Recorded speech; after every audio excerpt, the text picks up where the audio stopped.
I'll talk a little bit about intake for refugees in the Toronto District School Board. We get probably several thousand refugees a year, but we have two different intake processes depending on whether children are of elementary school age or secondary school age. Because we have about 11,000 new arrivals a year in the elementary school system, all of those children go directly to their local schools. I mentioned 440 elementary schools. And the intake is done there by the on-site ESL teacher. For the high school kids, and we have about 4,000 children who come in of high school age every year, they go to what we call newcomer reception centers, and we have 4 of them in the Toronto District School Board. They're dispersed geographically around the city. The kids come for a day with their families, and they spend a full day doing an assessment of their English skills and their math skills, particularly with children who have limited prior schooling. Learning about where they're at in their math skill development is really helpful for us to get a little bit of a better fix on what their prior schooling might have been. So they come to one of our newcomer reception centers.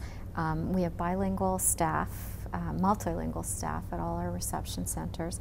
And they spend half a day in a it's not a test, it's an assessment, and it's a dynamic process where they sit one-on-one with an assessment teacher, be it for English or for mathematics.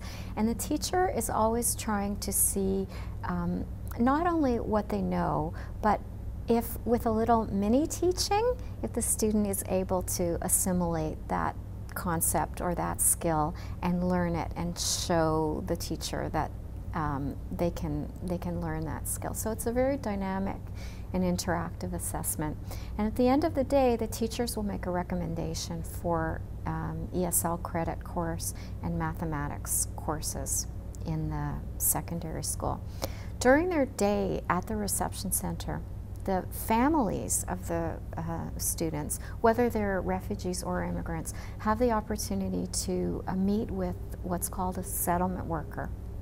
And the settlement workers are provided by a federally funded program which gives support to new Canadians and will help the families with all kinds of settlement inquiries and issues like housing, healthcare, employment, looking for adult language classes, connecting with agencies and community groups that relate to their ethno or cultural community.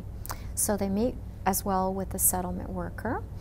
And if we think at the end of the day that the child, the teenager does have limited prior schooling, then the teachers will make a recommendation for that student to go to one of our LEAP programs, and those are our special magnet programs for children with limited prior schooling.